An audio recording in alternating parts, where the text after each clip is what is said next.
شروع اللہ کا نام لے کر جو بڑا مہربان نہایت رحم والا ہے۔ اے پیغمبر صلی اللہ علیہ وآلہ وسلم، لوگوں سے کہہ دو کہ میرے پاس وحی آئی ہے کہ جنوں کی ایک جماعت نے اس کتاب کو سنا تو کہنے لگے کہ ہم نے ایک عجیب قرآن سنا جو بھلائی کا رستہ بتاتا ہے، سو ہم اس پر ایمان لے آئے، اور ہم اپنے پروردگار کے ساتھ کسی کو شریک نہیں بنائیں گے، اور یہ کہ ہمارے پروردگار کی شان بہت بلند ہے، وہ نہ بیوی رکھتا ہے نہ اولاد، اور یہ کہ ہم میں سے کوئی بے وقوف اللہ کے بارے میں جھوٹ گھڑتا ہے، اور ہمارا یہ خیال تھا کہ انسان اور جن اللہ کی نسبت جھوٹ نہیں بولیں گے، اور یہ کہ بعض بنی آدم بعض جنات کی پناہ لیا کرتے تھے تو اس سے ان کی سرکشی اور بڑھ گئی تھی، اور یہ کہ ان کا بھی یہی اعتقاد تھا جس طرح تمہارا تھا کہ اللہ کسی کو نہیں زندہ کرے گا، اور یہ کہ ہم نے آسمان کو ٹٹولا تو اس کو مضبوط چوکیداروں اور انگاروں سے بھرا ہوا پایا، اور یہ کہ پہلے ہم وہاں بہت سے مقامات پر فرشتوں کی باتیں سننے کے لیے بیٹھا کرتے تھے، اب کوئی سننا چاہے تو اپنے لیے انگارہ تیار پاتا ہے، اور یہ کہ ہمیں معلوم نہیں کہ اس سے اہل زمین کے ساتھ برائی مقصود ہے یا ان کے پروردگار نے ان کی بھلائی کا ارادہ فرمایا ہے، اور یہ کہ ہم میں بعض نیک ہیں اور بعض دوسری طرح کے، ہمارے کئی طرح کے مذہب ہیں، اور یہ کہ ہم نے سمجھ لیا ہے کہ ہم زمین میں خواہ کہیں ہوں اللہ کو ہرا نہیں سکتے اور نہ بھاگ کر اس کو تھکا سکتے ہیں،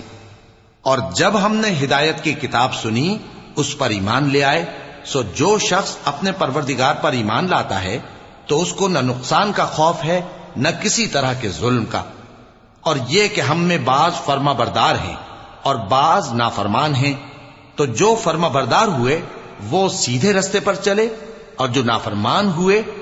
وہ دوزخ کا ایندھن بنے۔ اور اے پیغمبر صلی اللہ علیہ وآلہ وسلم، یہ بھی ان سے کہہ دو کہ اگر یہ لوگ سیدھے رستے پر رہتے تو ہم ان کے پینے کو بہت سا پانی دیتے تاکہ اس سے ان کی آزمائش کریں، اور جو شخص اپنے پروردگار کی یاد سے منہ پھیرے گا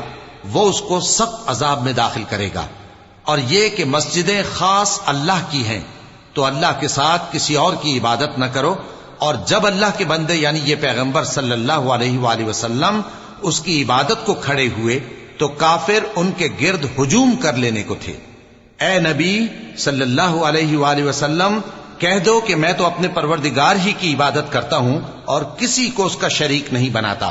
یہ بھی کہہ دو کہ میں تمہارے لیے نہ کسی نقصان کا اور نہ نفع کا کچھ اختیار رکھتا ہوں، یہ بھی کہہ دو کہ اللہ کے عذاب سے مجھے کوئی پناہ نہیں دے سکتا اور میں اس کے سوا کوئی جائے پناہ نہیں پاؤں گا، ہاں اللہ کی طرف سے احکام کا اور اس کے پیغاموں کا پہنچا دینا ہی میرے ذمہ ہے، اور جو شخص اللہ اور اس کے پیغمبر کی نافرمانی کرے گا تو ایسوں کے لیے جہنم کی آگ ہے، وہ ہمیشہ ہمیشہ اس میں رہیں گے، یہاں تک کہ جب یہ لوگ وہ دن دیکھ لیں گے جس کا ان سے وعدہ کیا جاتا ہے، تب ان کو معلوم ہو جائے گا کہ مددگار کس کے کمزور ہیں اور شمار کن کا تھوڑا ہے۔ کہہ دو کہ جس دن کا تم سے وعدہ کیا جاتا ہے